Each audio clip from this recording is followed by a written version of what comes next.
Welcome to another mind-bending episode of Conspiracy Tapes by Scoob, where science fiction meets religious mystery, where quantum physics dances with ancient prophecy, and where the Vatican's deepest secrets might just rewrite everything we know about time itself. I'm your host, Ryan Martin, and today we're diving into one of the most extraordinary and controversial stories of the 20th century, the tale of Father Pellegrino Ernetti and his alleged invention of the Chronovisor, a machine that could supposedly peer through the veils of time itself.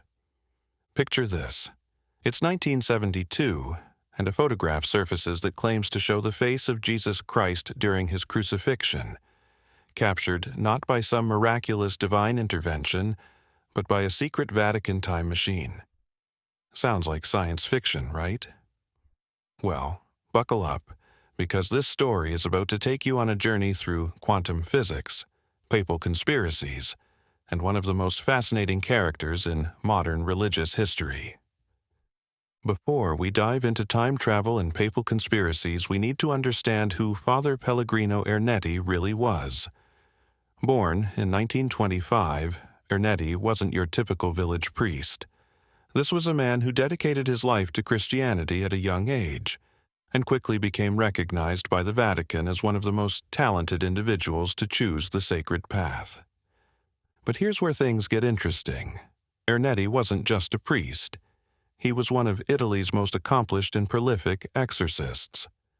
Father Gabriel Amorth, popularly known as the Pope's exorcist for his service as the official exorcist of the Vatican, wrote about Ernetti many times in his books with the utmost respect, describing him as the most famous exorcist in the Venice area, who is also famous as a biblical and music scholar.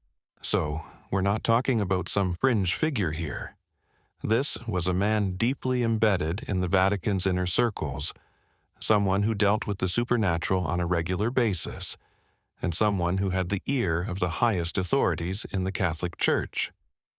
When a man of Ernetti's credentials starts talking about time machines, people listen, even if they think he's completely mad.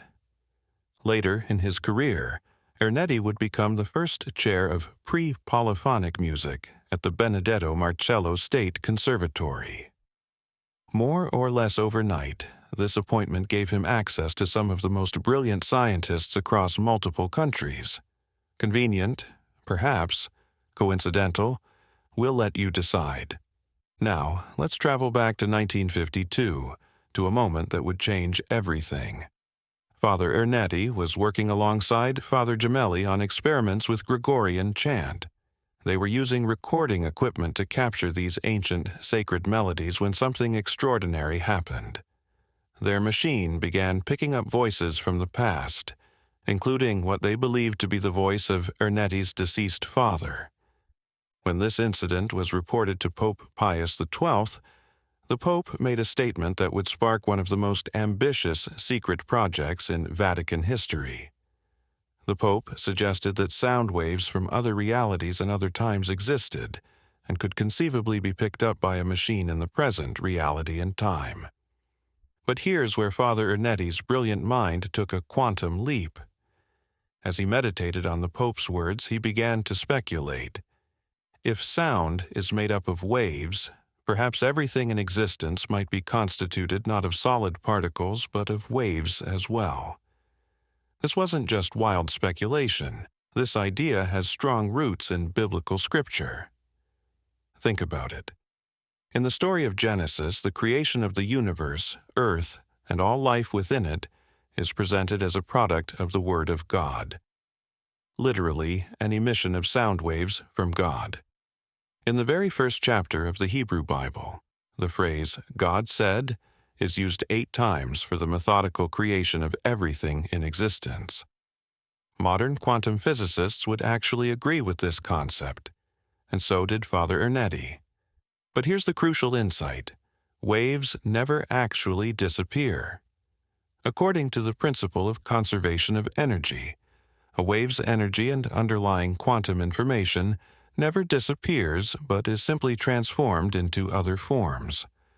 During one of their final Gregorian chant experiments, Ernetti was struck with a moment of eureka. What if somebody could engineer a machine capable of capturing and displaying the waves of bygone eras? A chronovisor, literally, a time seer. Father Brune, the priest who would later document Ernetti's claims, wrote about their first meeting. I went back to the hotel completely stunned.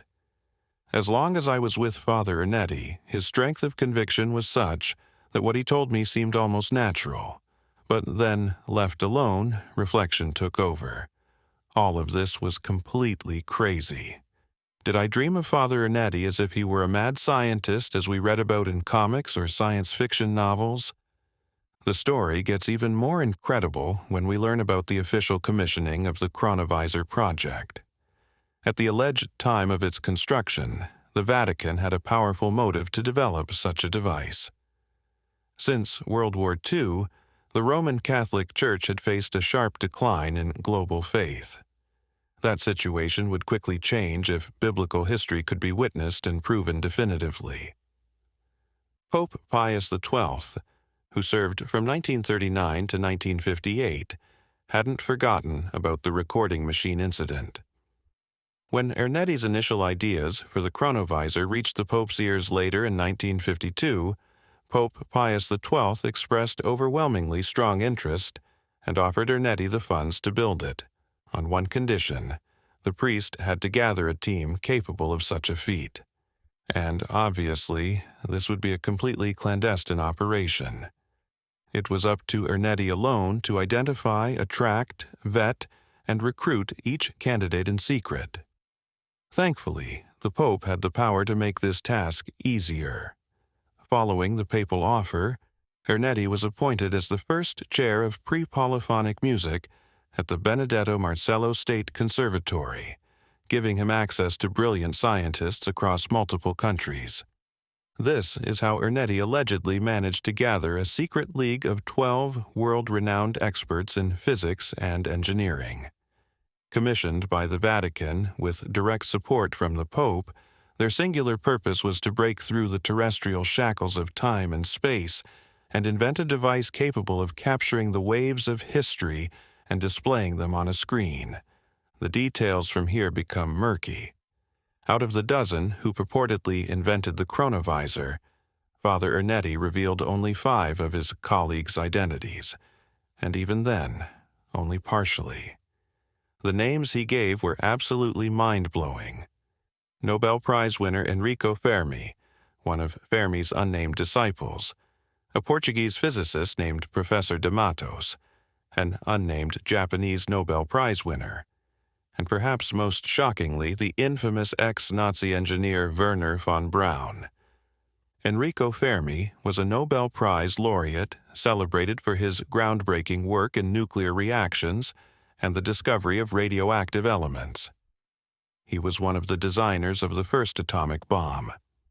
You might recognize the name from the Fermi paradox, which asks the simple question, if we aren't alone in the universe, where is everyone else? Now we come to the most explosive part of our story, the alleged photograph of Jesus Christ himself.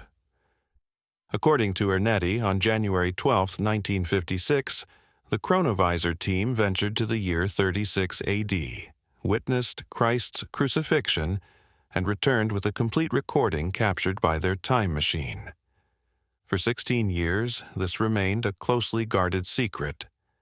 But in 1972, a journalist named Vincenzo Maddaloni had heard rumors of the chronovisor slowly circulating around Venice and Vatican City. Maddaloni became perhaps the first to seriously pester Father Ernetti for evidence. After persistent pressure, the priest finally gave in and handed the journalist a photograph supposedly taken from the chronovisor's recording of Jesus' crucifixion. On May 2, 1972, an article titled "A Machine That Photographs the Past Has Finally Been Invented" was published by La Domenica del Corriere. In a single day, almost all of Italy was buzzing over Father Ernetti's fantastical claims. The press had mentioned the chronovisor before, but this was the moment the public first learned of it. The alleged photograph of Jesus Christ made the story a global sensation. According to Maddaloni, Father Ernetti also claimed to possess a photo of the Last Supper, which he kept private. The Last Supper photo would never be released, but the Jesus photo became the most infamous image associated with the Chronovisor mystery. But here's where the story takes a devastating turn. This photo was deeply problematic, and in 1980, serious allegations of fraud arose. A journalist from Giornale del Misteri published a damning revelation. Upon examination, this photo proved to be nothing more than the inverted reproduction of a devotional image sold for 100 lire at the sanctuary of the Amore Misericordioso di Collevalenza, itself a reproduction of a wooden sculpture by Claude Valera found in the sanctuary. The magazine presented thorough documentation, proving beyond doubt that Ernetti's photo of Jesus was nothing more than a reversed image of a wood carving by sculptor Lorenzo Cullo Valera, found on a local postcard. When confronted with side-by-side images, Father Ernetti was unwilling or unable to provide an explanation. Father Brune, who had become a believer, was shaken to his core. That day, I discovered that Father Ernetti had given a journalist a photo of Christ obtained through the Chronovisor. But the most serious fact is that there was an absolutely identical photo on a postcard, the same image simply reversed from right to left, same angle with the same lighting. This brings us to one of the most puzzling aspects of the entire Chronovisor story. If the Vatican truly possessed a working time machine, would they allow that knowledge to become public, or would they conceal it? According to Ernetti, once the Vatican realized the sheer power of the Chronovisor, they deemed it too dangerous for humanity. Think about it. Anyone with access to the machine could peer into the past, potentially exposing sacred mysteries, rewriting historical narratives, and undermining powerful institutions. Fearing these implications, church authorities allegedly ordered the device dismantled and locked away its blueprints in the Vatican's secret archives, never to be seen again. But here's where things get really strange. In 1988, the Vatican issued a remarkably specific warning.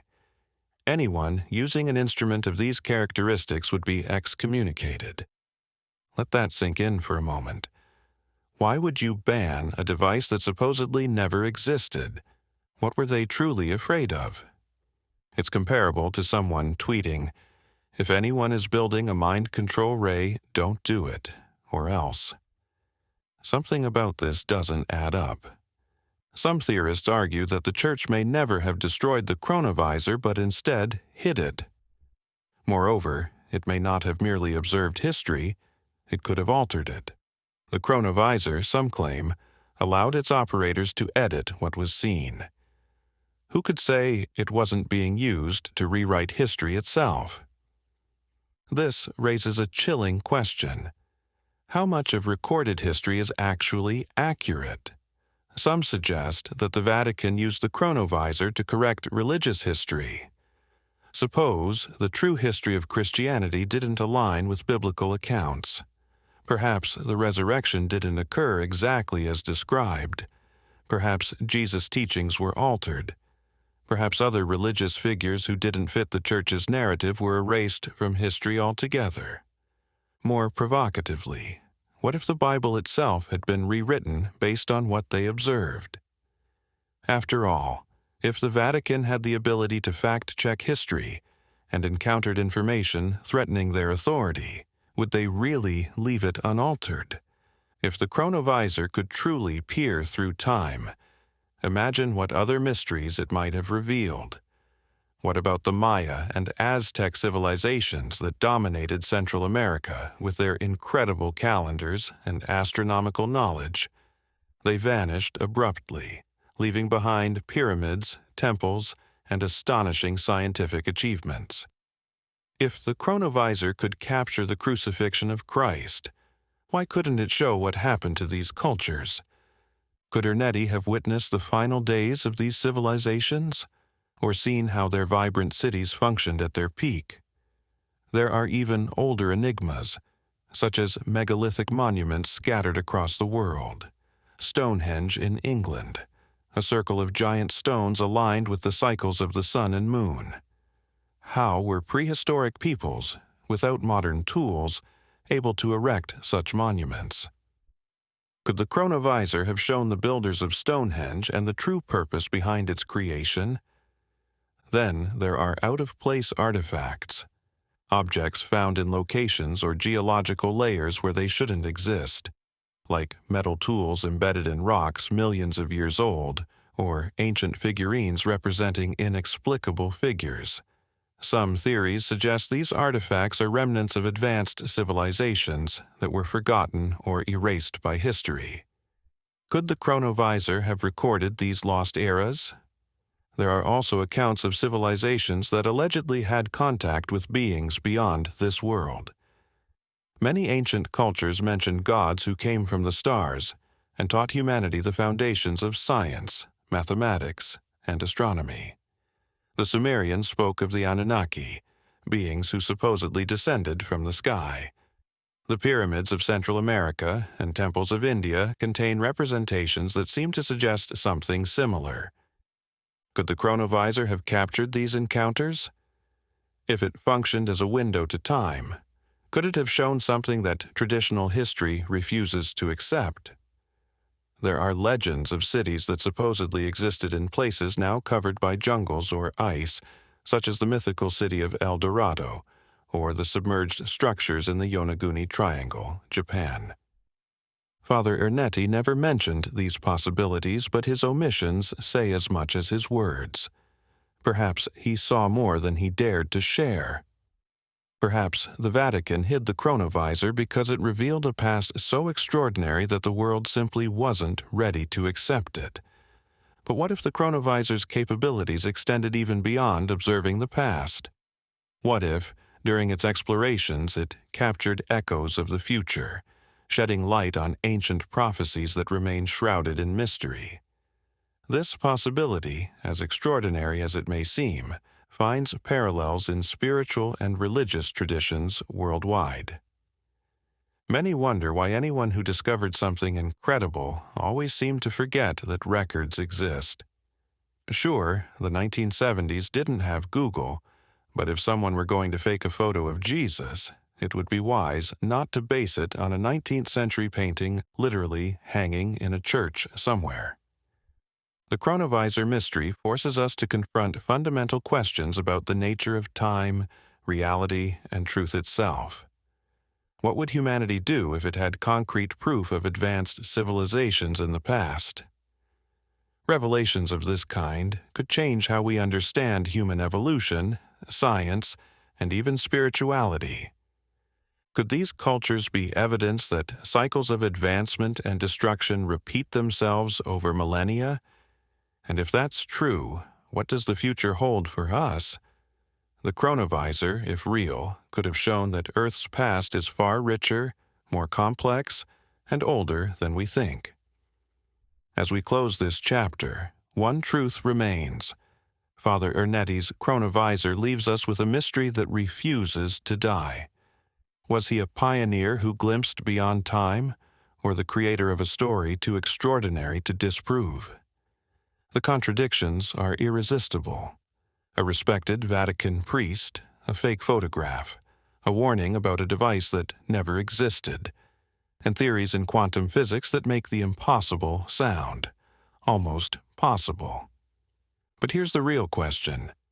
What if even a part of his claim was true?